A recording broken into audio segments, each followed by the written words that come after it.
विनम्र आवाज के धनी इंजीनियर धर्मपाल जी से आग्रह करूंगा कि आप आए, एक बार जोरदार तालियों के साथ में स्वागत करें, अभिनंदन करें। मैं आग्रह करूं विधायक इंजीनियर धर्मपाल जी आए और हम सबको संबोधित करें। विधायक इंजीनियर धर्मपाल जी।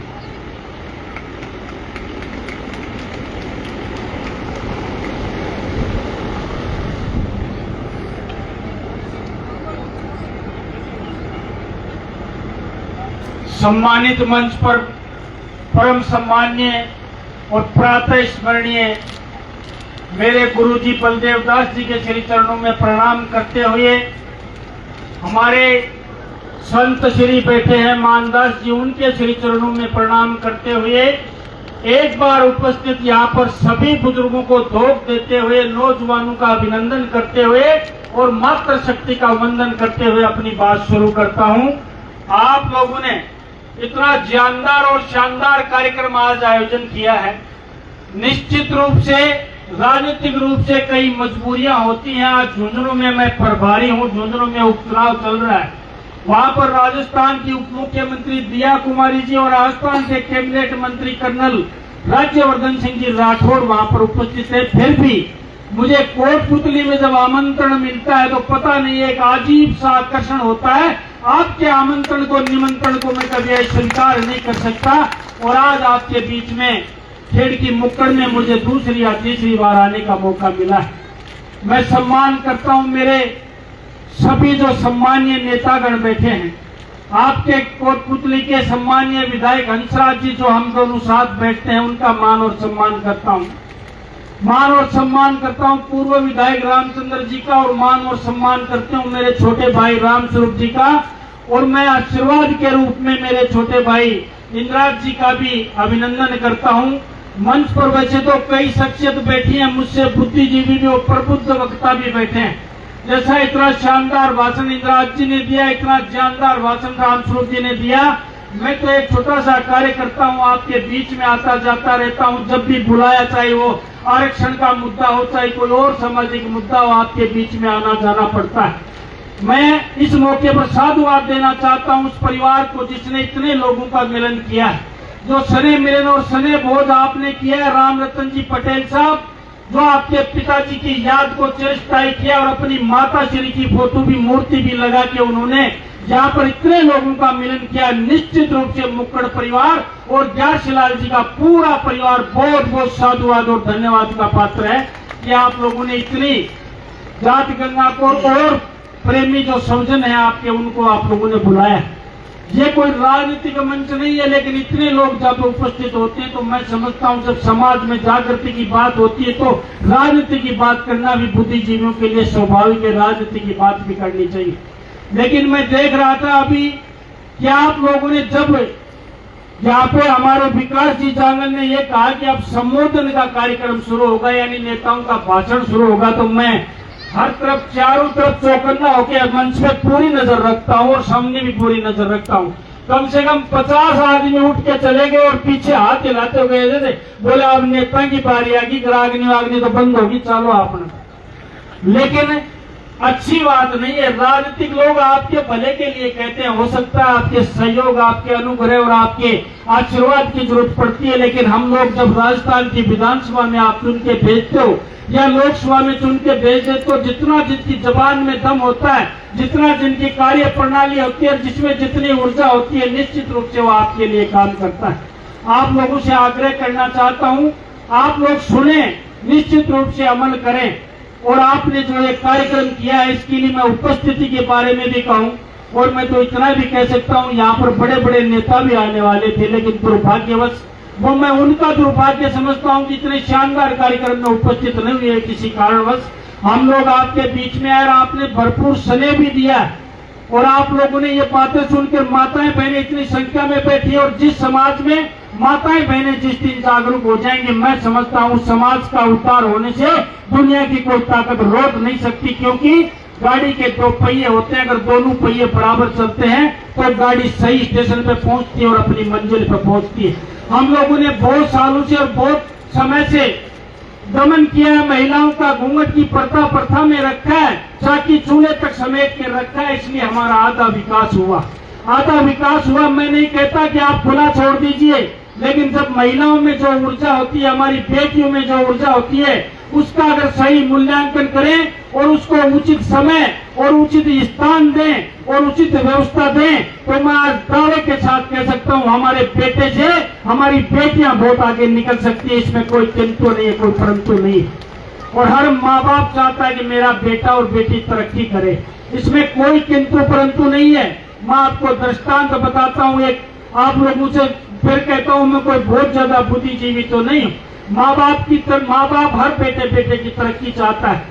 माँ हमेशा अपने बेटे को अपनी गोद में लेती है, तो उसकी सोच ये रहती है कि जहां तक मैं देख रही हूं वहां तक मेरा बेटा देखे।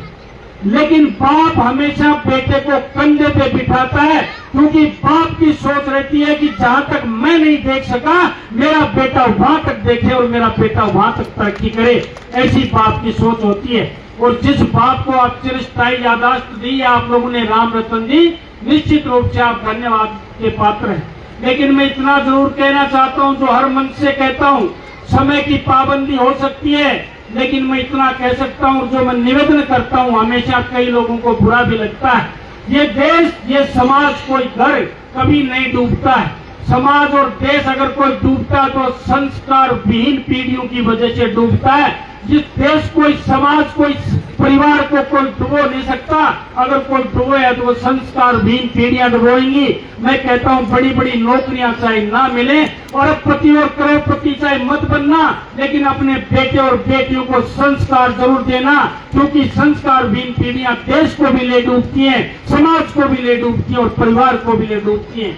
आज बड़ी विडंबना के साथ कहना पड़ता है, हमारे समाज को कुछ लोग अपराधी घोषित करने का षड्यंत्र करते हैं और कुछ लोगों की दिशा और दशा भी भ्रमित हो चुकी है। मैं उन लोगों से कहना चाहता हूं कि आपराधिक समाज कोई होता नहीं है, समाज में कुछ लोग होते हैं और उससे पूरा समाज ब्लेम में आ जाता है, पूरा समाज दोषपूर्ण हो जाता है। मैं उन नौजवानों से कहना चाहता हूं जिसकी दिशा और दशा भटक चुकी है, आप लोग अपने माँ बाप का नाम रोशन करें, अपने समाज का नाम रोशन करें, अपने गुरु का नाम रोशन करें और अपनी माता का नाम रोशन करें। ऐसा रास्ता अपनाएं, चाहे कम कमा लेना, चाहे कम खा लेना, चाहे अच्छे कपड़े मत पहनना, लेकिन कोई हक नहीं अपने माँ और बाप का दिल दुखाने का।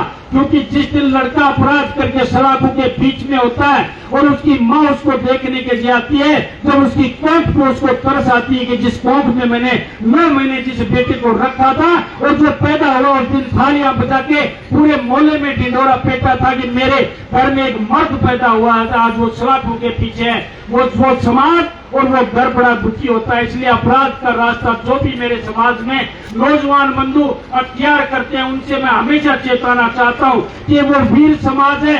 जब देश पर, समाज पर और प्रदेश पर जब जब कोई आपत आई है, चाहे वो अंग्रेजों के जमाने में हो चाहे मुगलों के जमाने में हो, ये वीर समाज के वीर पुत्रों ने अपनी छातियों के बटन खोल दिए थे कि जितनी तोप में, बंदूक में बारूद है, जितनी गोलियां हमारे सीने में डाल दो, लेकिन भारत पे कभी आंच नहीं आने देंगे। ऐसा वीर समाज मेरे सामने बैठा है और इस समाज को कोई अपराधी कहे तो हमारे दिल में जो आग लगती है, मैं समझता हूँ उस आग का कोई मान्य नहीं होता, उस आग का कोई शान ही नहीं होता है। मैं आग्रह करना चाहता हूँ, आज निवेदन मेरा यही था, इतनी लंबी चौड़ी बात नहीं कहना चाहता था। आप लोगों ने यहाँ पर बुलाया है तो मैं हमेशा समाज को जगाने की कोशिश करता हूँ। राजनीति में संघर्ष लंबा भी हो जाता है, कभी लंबा भी हो जाता है, कभी तुरंत भी आदमी की गाड़ी राजनीतिक पटरी पे चढ़ जाती है, लेकिन उन चीजों से हमें कोई सरोकार नहीं है। हम राजनीतिक क्षेत्र में हैं तो हम समाज को क्या दे रहे हैं, हमारे समाज को दे क्या रहे हैं, हमारे गांव को क्या दे रहे हैं, हमारे क्षेत्र को क्या दे रहे हैं। ऐसी परंपराएं जब तक विकसित नहीं होंगी, आपको नेता बनाने से, बड़े बड़े नेता बनने से कोई समाज का उद्धार नहीं होता है। समाज जब आगे चल के सही लाइन पे चलेगा तो निश्चित रूप से समाज का उद्धार होगा। और आप तो खाते पीते क्षेत्र के हो, आपके यहाँ पानी है, अच्छी फसल होती है। मैं तो इंदिरा जी से बात कर रहा था कि आप लोगों में इतना बड़ा आयोजन आपके इधर होता है, मैं सभी कार्यक्रम में होता हूँ, 15-15 हजार लोगों का खाना होता है, बड़ा स्टेज होता है, गाने वाले होते हैं और कई लाखों का खर्चा होता है। उनकी कमाई का साधन क्या होता है? तो इसलिए मैं निवेदन करता हूँ, कमाई के जो साधन है उनको सीमित नहीं करें, कमाई के साधन को बढ़ाएं, अपना व्यवसाय करें, बेटे और बेटी को पढ़ाएं और अच्छी नौकरी और अच्छी शिक्षा प्राप्त करेंगे तो जिन समाजों से हमारा गैप है वो समाजों का गैप हमारा भर पाएगा। क्योंकि आज भी ये मत समझना कि 5% आरक्षण से हम दूसरे समाजों के बराबर आके खड़े हो गए। अभी भी 50 साल का गैप है और इस मौके पर माई के लाल उस कर्नल क्योड़ी को मैं भूलना नहीं चाहता जिसने इस जात गंगा का उद्धार करके हमें लड़ाई लड़के और रेल की पटरियों पे हम इसे लड़ाई हम लोगों के लिए लड़ाई लड़के 5% का आरक्षण दिया। मैं नेताओं को धन्यवाद देना नहीं चाहता, किसी का योगदान नहीं है, उस मातरे हिंद के लाल कर्नल करोड़ी ने ये करिश्मा करके दिखाया था। उसके साक्षी हम भी बने थे। जब राजस्थान में कोई भी आंदोलन होता था हम भी वहां पर उपस्थित होकर कर्नल साहब का साथ देते थे। उस मानवीय विभूति को भी मैं याद करना चाहता हूं कि समाज को इतना योगदान दिया है। पुनः आपके बीच में आके बहुत अच्छा लगा है। मान और सम्मान के लिए तो धन्यवाद है। सबको पुनः एक बार श्री चरणों में प्रणाम करते हुए आप लोगों ने मान और सम्मान किया, इसके लिए पुनः एक बार सबको राम राम करते हुए अपना कथन समाप्त करता हूं। बहुत बहुत धन्यवाद। जय श्री राम।